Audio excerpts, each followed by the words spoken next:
douchebag. I mean, like, you know how everybody winds up acting in a Michael Bay film where they're just sort of laughing at him just like because their name is why they're there, and they're just like chewing through these fucking lines while, you know, I don't know, they're just standing in a green room somewhere. Green screen. I think we're connecting the Facebook, man. So let's see if we're gonna go live. See, what is Facebook always takes a few seconds. Okay, we're good. Facebook likes to tell you when it's ready. All right, we're going live. There we go. Live. And I'll pull this down, and let's call you up, my friend. Go. The time is now. The future is here. It's 9:30 on a Tuesday night. Quick special out there for you. It has come to my attention that some people who may have picked up this phone, tablet, Kindle, iPad, what have you, might not be an older person. If you are, in fact, a youngin', get off. This show is not for you. We'll come to your house. We'll take those things. We'll lock them away in whatever portrait place we can find to keep them away from the technology. I don't know what portrait place was, but the rest of that's good. Guys, you're at Very Dad Ideas. Welcome to the show. I have no intention of being blown up by a robot now or at any... Oh, God damn it.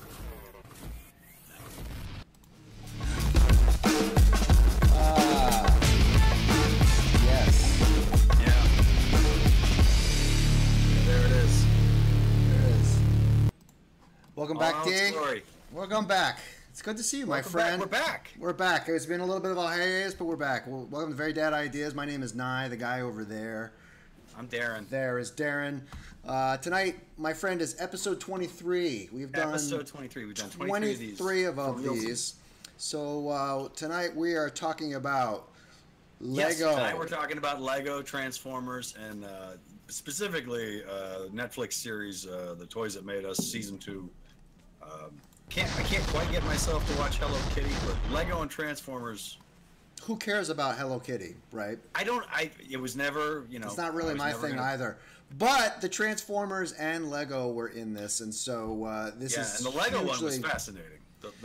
Oh, dude, I'm just gonna go on a rant about Lego. I cannot wait about that. But it's a great series, and so we thought that we would dedicate it. And also, since we came back from vacation and whatever, we're kind of just we're just kind of loosening it up tonight, right? We're playing fast and loose. Nye, who, as we all know, is a supercommuter. We established that a couple weeks ago, right? It's a couple of weeks ago.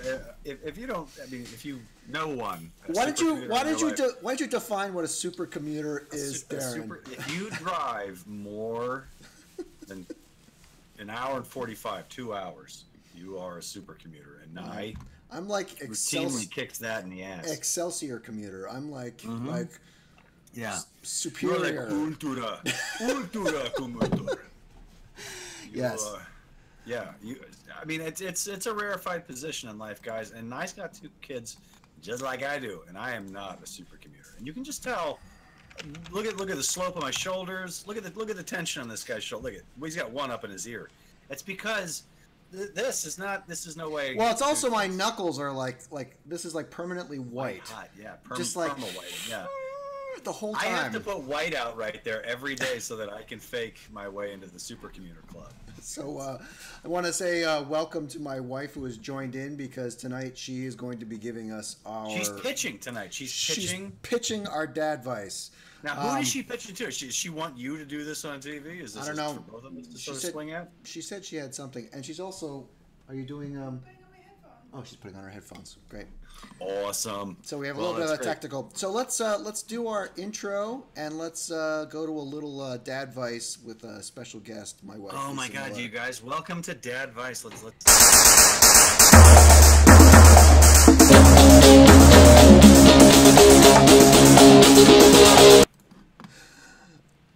Dadvice. Coming to you now. In your face for no apparent reason. We've cornered you, and we're gonna tell you things. It's called Dadvice. Alrighty, so babe, you got something you wanna? Yep, we're ready. Is there a? We're ready. See, this is our first ever sort of. this is interactive, live interactive. Yeah, this so is interactive. Take that, Facebook. you'll see what she says. I know there's a really big delay, babe. I'm really sorry. So yeah, no, she's the most patient person in the world to put up with this nonsense. So if anybody else is on any of the networks, I think Facebook is up. I haven't checked to see if we're good on that. Doesn't look like anyone's in the Facebook broadcast. But if you unbelievable, I can't believe that no one's. It's like the delay is really hard. Yeah, I know. I'm sorry. It's not my fault. I can't control this. I can't control Twitch. Damn you, Facebook! It is Do you want me to Facebook. ask you on the delay or ask you on the real live? Yeah, we'll just throw it out on the realsies. Why don't you give it on the realsies and then type it in so it can be recorded for posterity on our very dad idea broadcast. All right. So my question. Here's my question. To Darren. Oh, I get it. As the parent of an older child, it's hard to put the headphones on. Okay. How do you teach your kid to eat when they're hungry and not eat for like emotional pleasure or boredom? Yeah, or boredom. Boredom is a big one. Yeah, well, we're already there with food, a 3-year-old, not even 3-year-old, who like who just wants to eat like at all times when he's bored or upset. Yeah, but the thing is also he's got like an oral fixation, right? He also is a very big pacifier and whatever. Yes, really? I take blame for it. This was our fault because we like did the pacifier from the beginning and we still do it. But like aside from that, just like food. I mean, I want to teach him like food is awesome and delicious, and he loves like to try new foods and talk about foods and make food, and all of that is all totally healthy and good. But like I don't know how to teach hungry because you say, "Are you hungry?" And he says, "I'm hungry." But right. So it means I want food. To sum up, Darren, throwing to you. No, this is how do you get a kid to eat for eating and not for like emotional support? I am thinking about this stuff all the time too, and I'm working on it too because I've got specifically with your thing though. I think you've got one kid who's got is the 3-year-old sort of the. Yeah, that's Griff. World fixated, and he's just sort of eating when he's eating. Well, and when he's bored, right? He's like, I'm hungry. I want some. It was so much easier when they were like little kids because they would just eat until they were done, and then they just stopped eating. Yeah, it was wonderful, right? And I think you just have to put up with the bitching that you're gonna hear for if you feed them every 4 hours, right? Like you feed them somewhere in the morning thing, and then 4 hours from then you feed them the next thing, and then 4 maybe 5 hours later you feed them dinner, kind of thing. Right. The real trick is to try to push for those things, so you're saying structure. Really, it's about structure. You think? We've only really tried that, and at the same time, like it's not. I don't think it's foolproof for every age. Like I only have a 6-year-old, so I can't speak past that. Mm-hmm. But like with Luke, if I feed him breakfast and he doesn't really eat it, then I have just like opened up the snack closet and he just eats all day. And, but if I can make him eat breakfast, if I can not feed him when he wakes up, but like sort of when I start seeing him just sort of doing anything other than, wanting to play Beyblades or watch a cartoon or whatever, like he'll, I'll feed him then so that he's hungry. It's sort of the same trick that I'm using right now with the almost 1-year-old, because the 1-year-old, I don't know, can she hear any of this? Yeah. No, she's hearing it. Oh. Yeah. She's saying that we've been total pushovers. So there you go. We're terrible parents. We're total fucking pushovers for our kids too. It's really hard because you're supposed to do it that way, but then I don't know, they're friggin' really cute and and you can't bear to watch them being like upset, and so you're sort of like, oh sure, here's a granola bar, when you don't realize you're instilling bad habits. You're just crushing it for yourself. I mean it's sort of Allie and I had like a big thing where we're just like walking around, we're just feeding our kids snacks all the goddamn time. That's all he eats is a granola bar or a fucking one dumb thing or another. And I don't know, at a certain point it's like fruit is candy too, so it's not like you just keep tossing fruit at them. But you don't want to sit around eating like chips and carbs, so it's the whole thing is just like it's best to try to like swing them at meals, but we're not that great at it. We 50% maybe. So babe, what do you think of that? We're yes. Yeah. Okay. Yes. All right. Good job. This is good advice. Well done This with the isn't dad. just me, though. Now, what do you think? What do you think? Yeah, I mean, I don't know. Obviously, if we weren't turning to you for advice, we wouldn't be, you know. You guys are in bad shape if you're asking me. I mean, I feel bad for you guys. Yeah, I mean, it's also really hard. I feel like I'm chosen mugs. Yeah, excellent. I find that I'm like 5 minutes behind constantly. I'm always like thinking about like something I'm working on at work or something I'm working on myself, or like trying like going to this wedding we went to or the whatever. And so when you're with the kid, you're like sorting out all this sort of stuff, and then sometimes there's an awful lot of like, oh yeah, sure. And I think what you need to do is you need to try like just stay with him and not go to the ideas that you're in. But I can't. It's really hard, and so I think you got to be with your kid, and you got to like stick to the eating times and just kind of be there, you know. Well, and right. And then you also, like with everything, man, you got to know. You always got to know when to break. Like when you got to just not fucking follow the rules and like help them, because sometimes it's they're just like fuck, super fucking hungry. Yeah. Like you're in the car or something, and you just gotta pull the granola bar. Yeah. Sometimes you just need to do it. You got to break glass. I know. So hey D, let's hang out with Tubby Vader for a little minute. Oh my God, it's fucking Tubby Vader. That was a thank you very much to Tubby Vader. Thank you very much to my wife for her dadvice. Dude. And so let's take a quick break with the very lovely Jen Remington, and we're going to come back and we're going to talk about our review of Season 2 of The Toys That Made Us, specifically the Transformers. Good to do with Tubby Vader.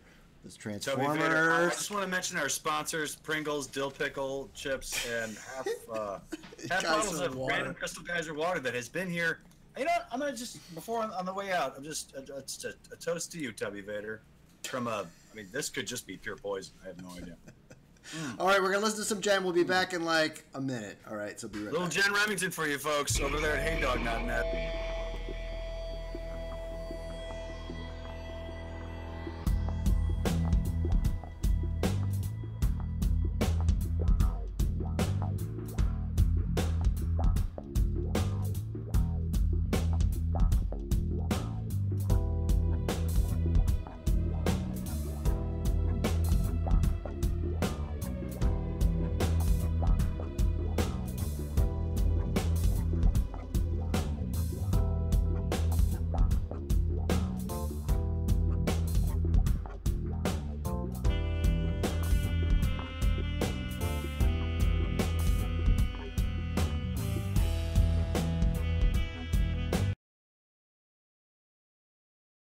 Let's go back into this. Hang on a sec. Let's go back to our title. Okay, so welcome back.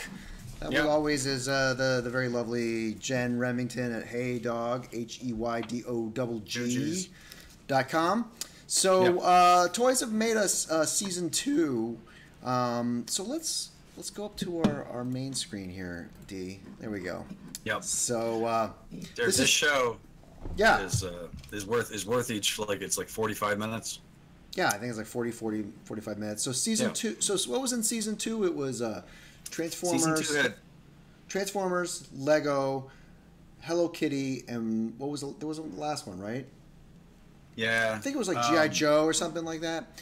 G.I. Joe was the first season, but it's Star Trek. Star Trek. Oh, I watched that one, and this guy is hilarious. He's like such like a gangster. Anyways, so we're gonna focus on the two that we thought were really interesting, which was Lego and Transformers. So D, let's talk on your thoughts on Transformers. What was your like pro con? And by the way, spoilers, folks. You know, if there's spoilers on the show. We're just gonna. So if you've not seen it, if you haven't watched it yet, you should probably stop. Not pay attention. If you haven't watched it, why are you watching this show? You have no business, and it's your fault. So I'm just going to tell you. The invention of Takara Tomy, the Japanese toy company that basically their first product was a byproduct of occupation of World War II soldiers there, and they were their cans of tuna fish. They would take the cans. Spell that for me. Takara. and then Space. There you go, Takara Tomy. Boom. Those guys make your Transformers. Those guys make Beyblades. Oh, so the Japanese guy who designed all that guy. What was that guy's name? The who worked with them for years and years and years. Yeah, well, his they gave him because he's sort of Perceptor is sort of the. Oh yeah, the ultimate. Yeah, that's like his ultimate Transformer. But yeah, the guy who sort of made sure that they did transform and that they transformed the way that they did and were interesting was this guy. That guy, yeah. Hideaki Yoki. Yeah, that dude is like. So who did Optimus Prime? So I mean, the thing this is. I'm glad you brought this up, Darren, because this needs to be said, which is that the Transformers were brilliant because they transformed. They were a truck that turned into a robot. And they also were brilliant because you had these different toy lines that were like these guys were turning robots into cars, and these guys were turning robots into like little desk stuff like guns and tape decks and whatever. And they're like, how are we going to put these two together? And I think what was interesting about the TV show of the Transformers is because they used a specific kind of certain animation cells were like speeded up faster, like parts of the transforming thing. So it had like two different kinds of transformation speeds. Right. That really. And that sound effect went along with it. It went. Yeah. Right. Yeah, and it sort of followed the sound of it, and it was it was brilliant for the time, and I don't know, it's just clawed its way into my brain and won't leave. Oh yeah, exactly. Man. So I mean, like the thing that so the first point I wanted to bring up was like that designer was so awesome that he figured out how robots could turn out of cars, right? Mm-hmm. And then what a travesty Michael Bay did, he just went right, just like. And they just he's like made a pieces. Whole other thing. He just made like weird but they don't really guys. Transform. Like no. the thing that was the coolest thing about them at the Soul was that they actually transformed, and so that is what is. So and you have like mass displacement, right? I mean, like so these. Yeah, and the other thing is like the GoBots. Were, they talk about them in the trailer. Right, so this is with their competition. So they came out first. They had a 6-month lead, but then this they were tiny. And then this comes out, and then they're like, I had a couple of GoBots. Of course, I had a bunch of GoBots. I mean, they were just flimsy. They sucked. They were like Matchbox car sized. I bet you GoBots for like 3 or 4 year olds would have been amazing, but they tried to go after the Transformer marketplace. Yeah, and like you said, I remember that they were 6 months ahead because I remember when the Transformers came out, it was just like, oh my god, these are so much cooler. Yeah, exactly. And they were bigger. Like they were like GoBots and like Mega GoBots. There was like a Porsche. I had like the Porsche GoBot, and it's like the base of where you would sit, like the cabin was sort of his head. And they just looked random. But these, and that was the cartoon version. And my God, I remember that Scooter dude was one of those. Oh, that was he's so one of those lame. Characters in a cartoon where it's T-Bot, isn't it? Like a precursor to T-Bot. I bet you, yeah. Who's worse, Scooter or T-Bot? Is the question. Scooter or T-Bot in a fight, dude? I think we sort of have our draw. Okay, Darren, I think we can't get derailed into GoBots. I have to go back. We have to back up. I want to see both of those get their asses kicked in the draw. Okay, that's gonna happen. Or just maybe they're just dead bodies, dead robot bodies. T-Bot and Scooter, right? Okay, so but you also you said a couple of things about Peter Cullen you wanted to mention, right? I mean, yeah. So Peter Cullen sort of gives you the real genesis of where the voice of Optimus Prime, because I just always assumed it was John Wayne, because to me when I listened to him talk, he sort of talks like John Wayne, and it's they do some robot stuff to it. And, but I mean, it's always been about his brother. Godfather of the mustache man. That dude is badass. Yeah. So this is the voice of Optimus Prime, in case anyone else wants to know. His brother Larry Cullen, I think his name is Larry. I'm pretty sure. I haven't. So Larry Cullen served in the military in Vietnam, and when he came back, he said that the war had really changed him, and he gave him. I'm not going to tell you what he said because that should. If you never watched it, you should watch it. He just said, "Do it like this." Look, spoiler alert! Just say it. When it nailed it.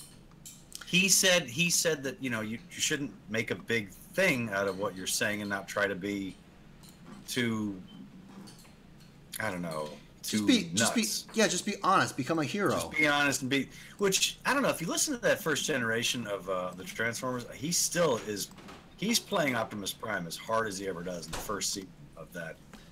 All of those. Yeah, I mean, like, one of the coolest things, he was like, Wheeljack, roll out. Like, it was like really screaming at Megatron, and Steel sideswipes like jet backpack and like goes at him and like guns him down. I mean, the first season of that cartoon was pretty epic, and like GoBots, they're like, they're just like, they have a guy who literally will talk like this. I know. Okay, so let me set you up to spike the basically meat wad. Yeah, because I think Lego has been like pushed to the side. This is what happens. Yeah, no, we have to do something really quick, or we're not even gonna get the. I tell you what, why don't we we'll finish up with Transformers. We'll take a break. Yeah. We'll come back to the draw. We'll draw, and I'll talk about Lego while we're drawing. But anyways, on this, let me set you up on this one. Do you think the voice acting in that cartoon was primarily responsible for why we care, or was it like just? Was it part of like a symbiote of everything else though? Because I feel like Peter Cullen and Frank Welker were absolute like master anchors of this really great thing. I mean, and they went on to do many, many other things, but like it was really those two guys that made this show. Okay, I've got something for you there, because I just now, Amazon Prime, like the last couple of days, released the last Michael Bay piece of shit.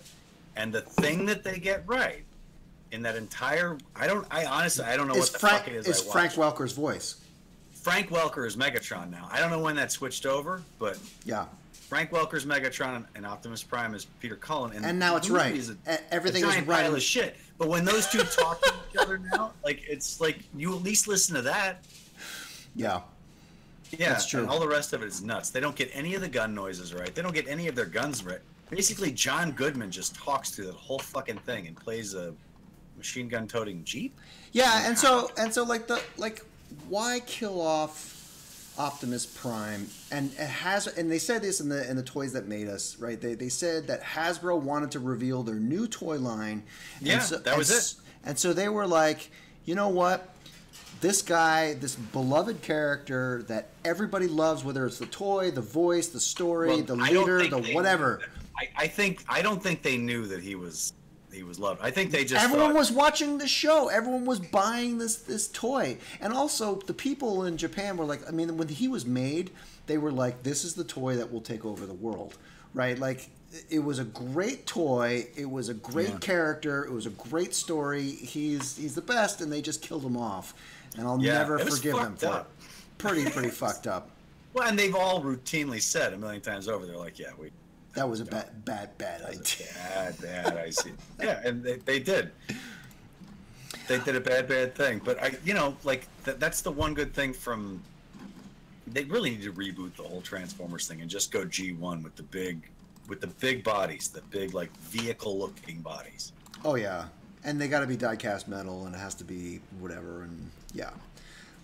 Okay, D. So let's take a break, and then when we come back, I mean, I just feel like we could talk all day about that, but like, let's. We could, and the thing is that we did promise Lego something, and we gotta. Maybe we'll do it in the draw. We'll have you drawing Legos. The worst thing you'd want to draw. Just a bunch of stuff. Well, we'll come back. We'll talk about Legos a little bit, and here's some Jen Remington to tide you over. Indeed, dude. We should do like both.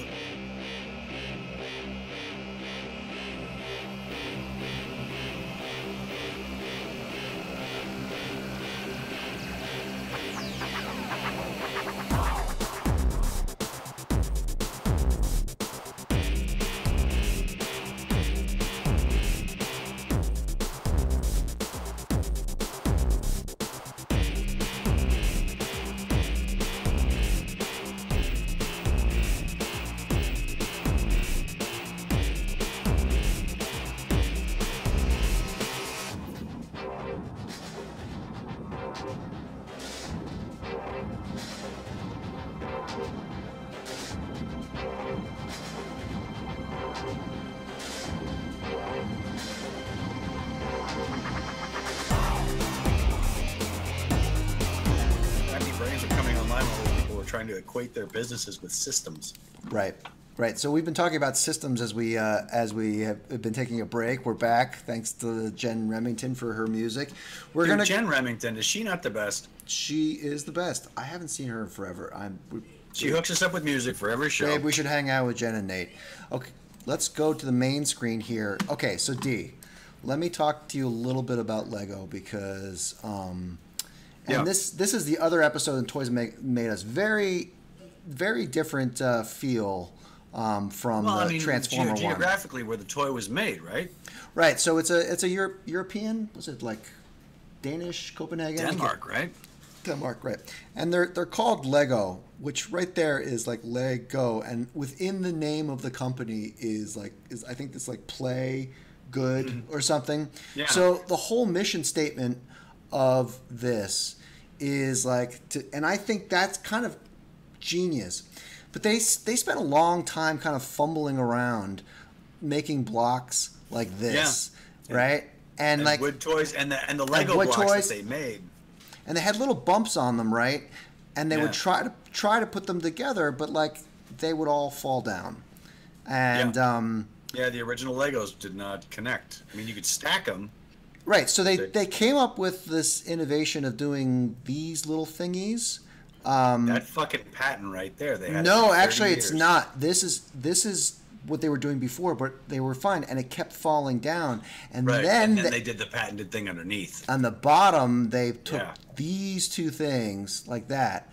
Yeah. And that was the creation of the system because these the little things here could fit into it. And so you could stick two Lego bricks together in infinite numbers of ways, and it was kind of like the nuclear explosion that caused Lego to do what it did. And they had that patent for 30 years before everybody in the world came for them and took their money. And bankrupted them. And then look at what Lego is now. Lego is if they're making Star Wars crap and they're making whatever. They're just it's an all of the superheroes, all of the heroes really. They deal with all. That new dude came in, and this is all in this documentary. This is why this show is so amazing. If anyone really cares, is that this idea this gave them their start died because they didn't have the patent, and so they had to then change. And the guy who came in recently reinvented Lego as a brand. So it's an idea. It's not an actual patent, so it's kind of cool. I mean, I thought it was really, really fascinating. Definitely not as much, robots beating each other up or whatever as the Transformers. But just in the philosophy of, this town. There's one town that basically anybody who lives there has had something to do with Legos in their livelihood and their business, or somebody in their family worked for them. Right.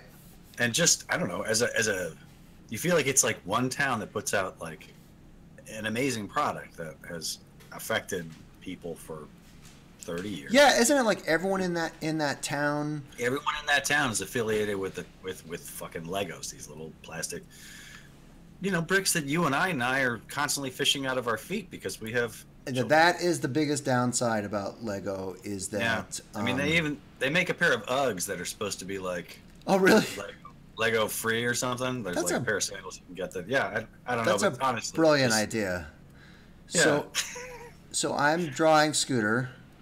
Oh, god damn it. Finally. And just with a giant dirty hairy magnum next to him.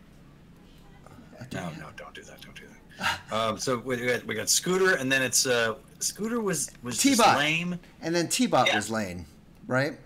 So we're gonna was Scooter allowed to have weapons? Did they No, allow him? Okay. Oh, you really want me to go into GoBots? Okay.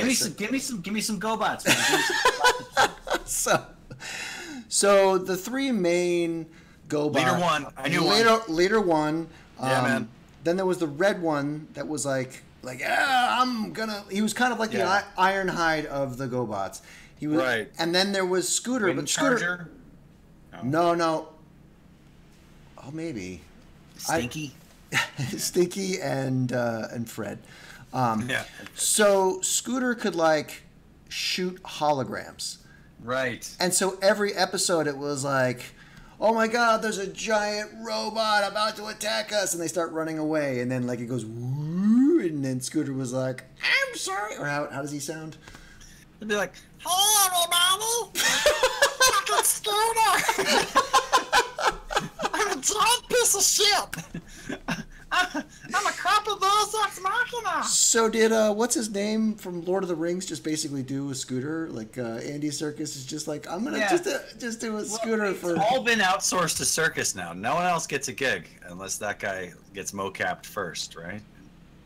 Yeah, what is that a rule? Does the handbook to all actors you hire Andy Serkis first? That's how that works. So did you get like it in the mail? You're like, I'm sorry, you can't do any mocap jobs. Due to the arrival of Andy Serkis on planet Earth, none of you fuckers will be working anymore. Dude, that is an on point T-bop. T-bop. Is it? It's not even T-bot. It's T-bop. Oh. T dot or T-bot is like M-bop, except with Oh yeah, dude. That's the Hanson of all vehicles right there. So I think T-bot like spoke like with his. It had like a light. Yeah, T-bop was like, what? Okay. So I'm sorry, folks. And so in case anybody absolutely cares anything about this, let's. And you shouldn't. I mean, you should have already not be on here anymore. T-bot mask. Is that the best? There we go. You probably have to like take. There you go. That's it. Oh, there he is. God damn it. Perfect. Oh, look at him. So that is what we're talking about. T-bot, and then the other one is Scooter. From the GoBots. GoBots. Right, and oh god, he has a clip. Yeah. Oh my god. And so one on the top left where he's like chilling on a couch. No, but like we need to see him turn into a scooter. Oh wait, there's a transformer. Like the third video was there, right there, top right. Oh yeah, so he turns into this. Yeah, basically his face is just right there. Right, so that was kind of what I was trying to draw in my live draw, right? Oh, don't worry about that. You took away his chin. He doesn't deserve a chin. So I mean, basically, if you couldn't tell by our tone, we think that these two are like the worst. They're the worst, dude. So Scooter could make he could do. What could he do? He could make a hologram and then hologram. What was the other? Dude, we have to know what the third GoBot's name is. Darren, how did this show get hijacked into GoBots? I blame you. I don't know. I'm on a roll here, man. I needs to know things. Not GoBots. GoBots. So this one was Leader 1. Yeah. This was I can't remember his name. Guardians and the Renegades, dude. Oh, Guardians and the Renegades. Turbo. That's and Turbo. Turbo, right? Turbo, and so that they were one side, and then the other side was Cycle, Crasher, and Copter. Yeah. Challenge of the GoBots. It was such a cheesy come down, and they tried to appropriate some of the Japanese. Yeah, there's ideas. But just the Transformers totally got the drop on them. I mean, not all of their I mean, there were sort of things that were fun about them. They were cheap. They had no weapons. They had to shoot out of their fists. It was just a poorly imagined idea. So, hey, that's what happens. Yeah, take that, you shits. All right, so let's go back. Take that, you shits.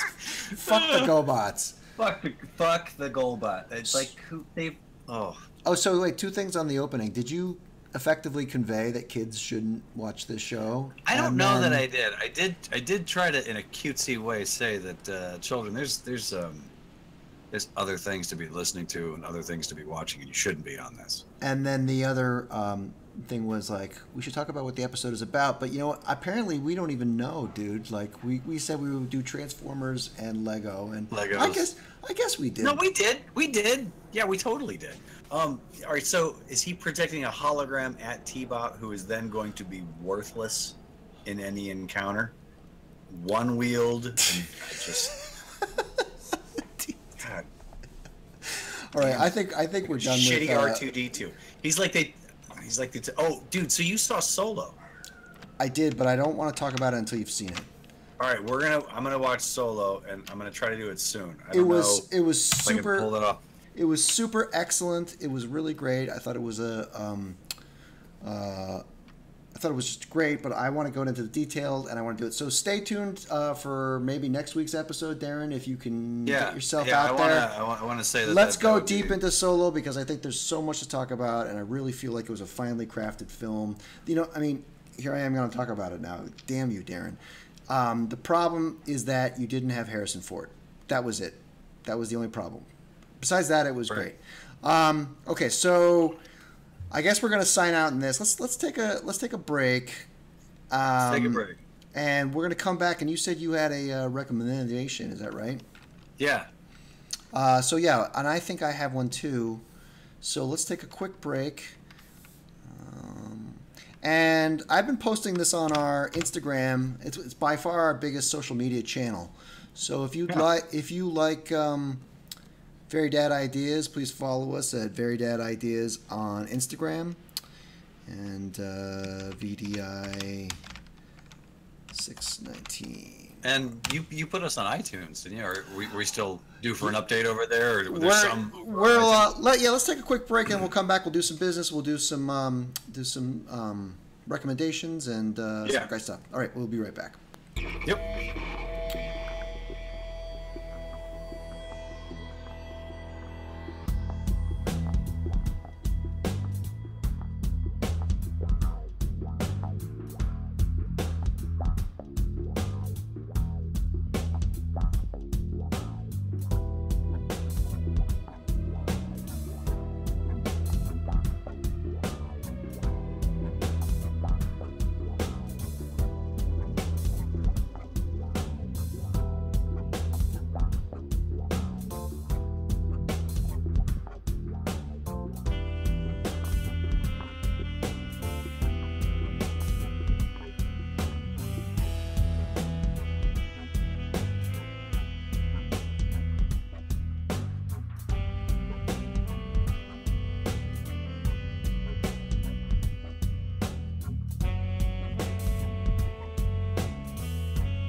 Totally happens.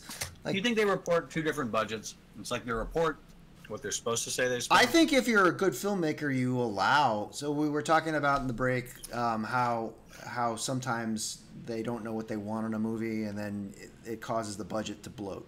I think that happens all the time. I think a great filmmaker understands how to approach the creative process in that he controls that to make sure you get something out, or maybe just lucky. Has all the shit storyboarded out. Right? Yeah, but I mean, like even that, you know, the studio wants things and other people want things. Oh yeah, I'm sure. Regardless, the whole way through, like shot for shot, right? Oh yeah, let's do some business, D. Yeah, give us the business. The Meta Show. Okay, so you can follow us at Very Dad Ideas. You can see my wife over the shoulder there. At Very Dad Ideas. Great question. That guy over there, you can see him at darrenjennings.net. I'm at nywarburn.com. All of our great music is done by the talented Jen Remington at heydog.com. We are on YouTube. We're also on Buzzsprout, YouTube. All of these archived episodes, they're all there. I haven't labeled them on the last 10 because I just haven't gotten there, but they will be labeled probably within, let's say, before the end of my life. And then, back off, okay? We'll get to labeling them. And then you can also see that on Very Dad Ideas. We go live on Facebook Live, YouTube, Periscope, and Twitch. And then also you can see us on Twitter, which integrates with Periscope. The show is made with a variety of Adobe products. We use OBS Studio. We push the networks using Restream. Our voice is done with Voice Meter Banana, and Darren and I talk using Discord. Great. So, D, let us move into our last. You said you had a recommendation you wanted to do. Sorry. I had a recommendation. What do you got?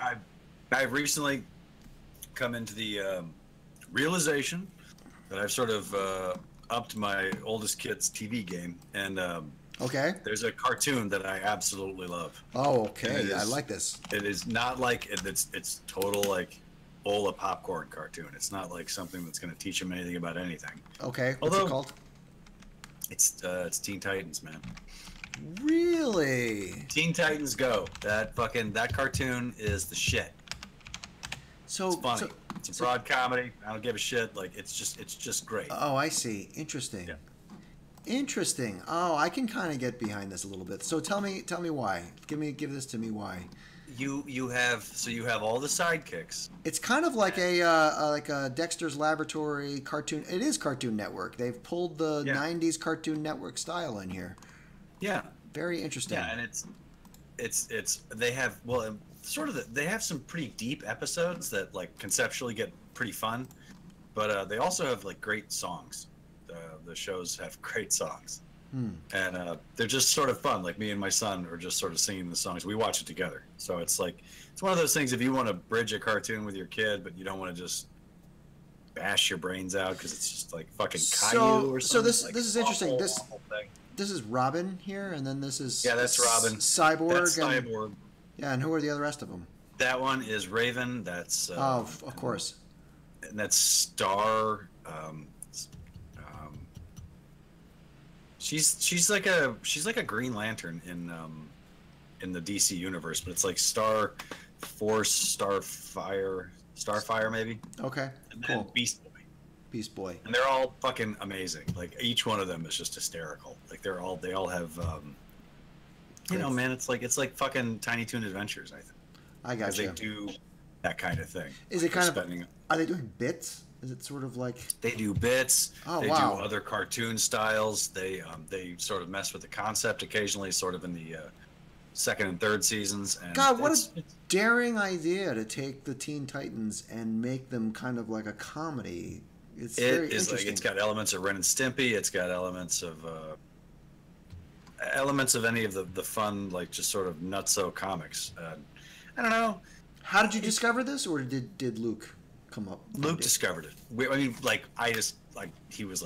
wanted to watch Teen Titans, and I think they may have watched an episode at an aftercare or something like that for his kindergarten. Wow. Or maybe at a play date, maybe they watched one, but I could see myself watching a couple of these. Dude, this is a great fucking cartoon, dude. I fucking love this cartoon. All right, strong recommendation coming from... And it's on, all of it is on Hulu. All of it on Hulu. There you go. Yeah. Okay, Teen Titans Go is yours this week. I, because of Legos, have gotten into looking at how people build Lego creations and then give the instructions to it. And there are people who are posting and I find that to be just so fascinating. So Lego allows you to build things on your own and assemble your own pieces, but there's some people doing some really fantastic stuff. And the ones that I thought were really cool were the mechs, right? There's an entire subculture of people building mechs with Legos. And dude, this is awesome. I had no idea about this shit. Oh yeah, and it's out there, and there are websites, and what happens, and so you can find books. People sell books of instructions, Lego, and I guess it's because it's all open source, right? So this is like blockchain. This is like an intro to blockchain. This is how you can understand blockchain. Totally. So this is look at this shit. This is fucking amazing. Oh my god, that's awesome. Right. So I don't see why people don't, I know exactly why this is going on. Also, it's interesting that there's a friend of mine from high school who made a game called Mobile Frame Zero. And it is basically a tabletop game that allows you to take your mobile mechs, your Lego mobile mechs, and move them around in a combat game, like a tabletop combat game. And he tapped into this culture that I think is just crazy cool and awesome. So I feel like, dude, that is, and of course there's Banana Man, the Banana Mech. Yeah, I mean you can go deep into mock, which is a make your own creation stuff. But like, I think the thing that's really interesting for me, anyways, was discovering this entire subculture of Lego these... mock is when you don't really use Legos, or what? No, mock is when you make your own creation. You say, instead of saying here's a set, you come up with it, you put it together, and then you make the instructions, and then you give it out to everybody, and you say, hey, here's this new idea. Lisa's saying, I'm going to be the adult that wants to glue them. No, that's a great thing, babe, is that the system allows you to put these together. The system. Oh, dude, is that a blaster? Give me a click on that blaster. Below that. Keep going down. There you go. Which one? Blaster, the transformer. Oh, yeah. Oh, yeah, of course, it's a tiny pig. Gorilla Bot. Dude, yes. That is... So this is. I mean, this culture is amazing. I swear to God, like, I just at work, I was like on my phone. Yeah, this is a giant click hole. This is a huge click hole, and once in a while, you find people who are kind of like the best in this little clique, and they sell books. They basically, I think they just stay at home, figuring out how to put Lego together and making books, and then putting it to the community, and just taking all the adulation that comes back from it. Dude, yeah, I mean, this is like a tip of the unicorn horn kind of. Oh, this is amazing, and it really just shows you how creative we all are collectively. Like we have companies that make one idea and then try to put it out, but if you have like a thing like Lego with a system that you can put things together, you put it out into the world, everybody can collaborate together and make just like awesome analog 3D printer. That's sort of, you know, they it is. It's kind of great, and so I was in the middle of this when I watched the Lego documentary in the Toys That Made Us, and that's why I've been just sort of super into it. So, well, damn, dude. I feel like this was a great return episode for both of us. Yeah, we're back. We're back. This was a lot of fun. Yeah. And thank you for Mark Hamill still chilling with me. My Prime, your Scream. I hate Zuckerberg still, so we're still doing great. It's not over. So we'll be back Tuesday night of next week. Hopefully we'll talk Solo or something. I know. I'm gonna figure it out. Okay. I want to see Solo this week. Tune in to see if Darren figures it out. And will join us next That drama alone should sustain you, fair viewer, until we return again in a week's time. Where was your wife tonight? She didn't even log on. What the hell? No, she doesn't care about us anymore. She's that's it. She's moved on. That's it. Like 9 days in Kansas has destroyed her will for anything. It's terrible. It's terrible, but it's true. All right. We'll see you next time. Thanks for joining us. Take care. Yeah. Bye-bye. Thanks, guys. We'll see you next Tuesday.